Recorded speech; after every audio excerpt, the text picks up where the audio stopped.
Then Moses said, I must turn aside and look at this great sight and see why the bush is not burned up. When the Lord saw that he had turned aside to see, God called to him out of the bush, Moses, Moses. And he said, Here I am. Then he said, Come no closer.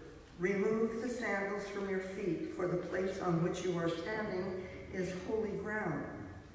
He said further, I am the God of your father, the God of Abraham, the God of Isaac, and the God of Jacob.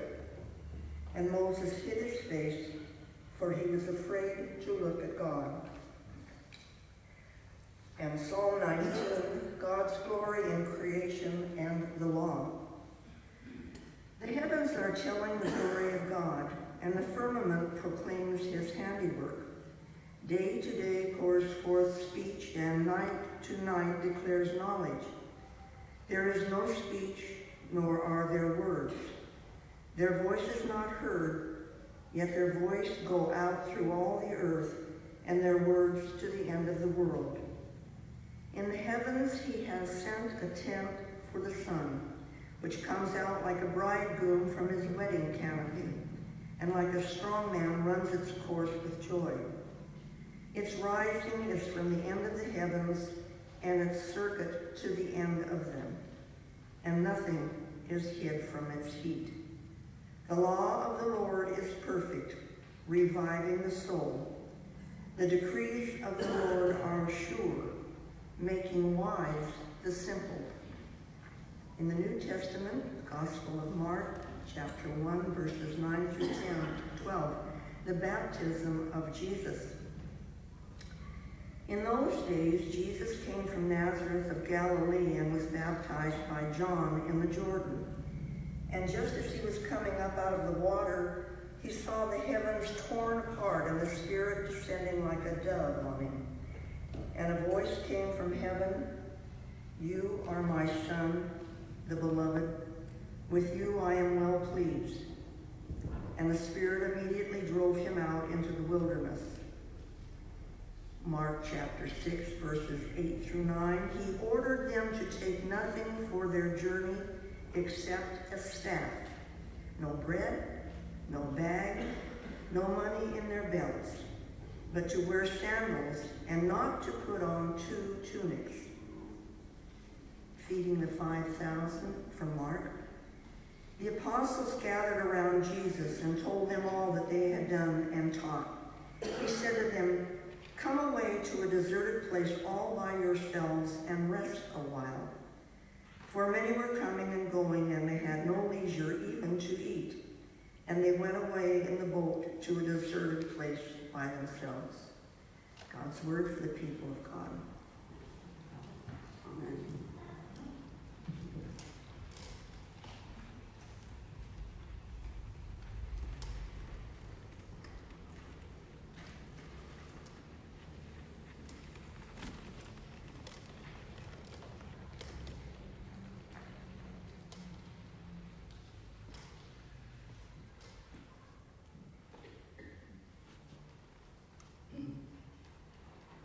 You know, at just about every baptism I officiate, I like to tell a little story about a family who has brought their newborn home from the hospital. This toddler sister is very attentive and delightfully curious. You know how toddlers can be delightfully curious, right? To her parents' amazement, she asked her mom and dad if she can spend time alone with the infant, with the newborn, behind closed doors. At first, Mom and Dad, not knowing what to think of her request, hoping it's just a passing fancy, they're amazed at her persistency and remain unsure of honoring her desire. Doubts rightfully run through their minds of what might happen behind those closed doors. But Dad comes up with a solution, should she ask again. They will honor her request, but they'll be right behind the door, attentively looking and listening through the keyhole to make sure of the infant's safety. Good plan, right? And sure enough, once they have their plan, Katie asked once again if she could spend time alone with the baby brother behind the closed doors. She's delighted when they say yes and open his bedroom door so she can go in. Attentively crouched over the keyhole, Mom and Dad witnessed something that they never experienced in their lifetime nor expected. Little Katie slowly goes over to the crib, and she whispers ever so softly to the infant, "Oh, please, please remind me about God. I think I'm forgetting." So you might be thinking today, what does a baptism story have to do with my first Sunday as your summer adventure pastor, or Pastor David's sabbatical, and the life of this congregation? So this is it. For me, being baptized into the holy mystery of God opens us to the adventure of wilderness living. The adventure of wilderness living. I remember my grandmother telling me the first time about my mom at the age of 4, and she had her own nighttime adventure. I know it must sound strange to have a nighttime adventure. My grandparents and their family lived a pretty simple life. They had some basic routines that they believed were for the betterment of their young children. One routine was putting their young children to bed extremely early. So it wasn't unusual, like going outside in the dark at night for the first time would prove to be an adventure for my mom.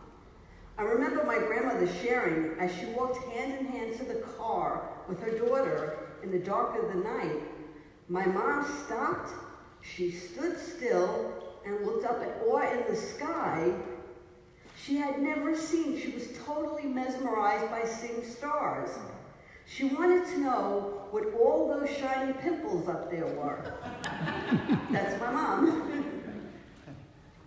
At one of my first committee meetings here, Beth told me about the book some of the congregation will be reading as we embark on our summer of adventure. The title of the book is Renewal in the Wilderness. Beth shared being in the wilderness is a spiritual practice that leads to adventure, and then she said this, and an experiencing of DFOs, divine flashes of the obvious. She then corrected herself in an email, and she said she had kind of made that divine thing up. It was really brilliant flashes of the obvious, or BFOs.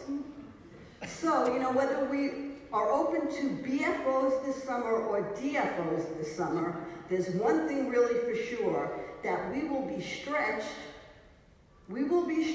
beyond our comfort zones. And it will be most understandable if some fears and doubts creep in. I'm sure as a congregation, you might rightfully have had some doubts about having a strange person pastoring you for 3 months, right? Well, let's be honest here, folks, right? Yeah. And I can almost bet Pastor David, going off into the wilderness on his bicycle and spending some time by himself, may have questioned his physical and emotional capabilities. Possibly correct, right? And the timing of leaving responsibilities behind, he might have had some doubts, especially with all the deaths we've had in a couple of weeks. And for me, when I pastor a new church, anytime, anywhere, for a number of reasons, doubts and fear rear their ugly heads in a variety of forms for me. So to say when we get out of our comfort zone, even if it's a simple routine, there will be some doubts and some questioning and some fear, and that's okay. The book Renewal in the Wilderness shares, in gaining our comforts, we have lost much of our ancient and intimate connection with nature, with ourselves, and finally, and sadly, with God. In the text from today, and thank you for the reading, there were quite a few texts, but in the text from today, everybody in the text was thrown out of their comfort zone. Even if we look at Moses' story about seeing God in the burning bush, the wilderness for Moses was a comfort zone because that's what he did for a living. But if we read that text really carefully, Moses took the flock beyond the wilderness. Can you imagine that? Beyond the wilderness, not even the wilderness. Jesus also instructs his disciples as they set out on a journey, telling them to take little of comfort with them. Take little of your comfort with you. And Jesus, being baptized immediately as God's beloved, is taken by God's Spirit into the wilderness. And when Jesus and the disciples need renewal and rest, where does he take them? He doesn't take them to a cushy motel or to a friend's house. He takes them into the wilderness. So it's fair to say wilderness practice, leaving our comfort zones behind, opens us the door for us to become childlike, seeing everything charged with wonder and excitement, and is actually a catalyst for life renewal. In a book, Traits of the Healthy Spirituality, chapter 3 is dedicated to another spiritual practice, and that is wonder, when we wonder about things. It begins with a quote by Albert Einstein. He said, "One who can no longer pause to wonder and stand wrapped in awe is as good as dead." The chapter goes on to say that whatever it is that makes us wonder, whatever it is, maybe it's a little hummingbird in a tree or in a flower, or maybe just the smile of a child, whatever it is that makes us wonder is like sitting on the front porch of God's house. Isn't that a nice image? Sitting on the front porch of God's house. So for those who cannot fully participate in wilderness practices, the good news is that you can still have an adventure. You can still sit on the front porch of God's house by being fully present in the moment, to be aware of life going on around you, by being curious. Put your curious hats on. By being open to surprise, being open to the Holy Mystery, and being open to DFOs and BFOs.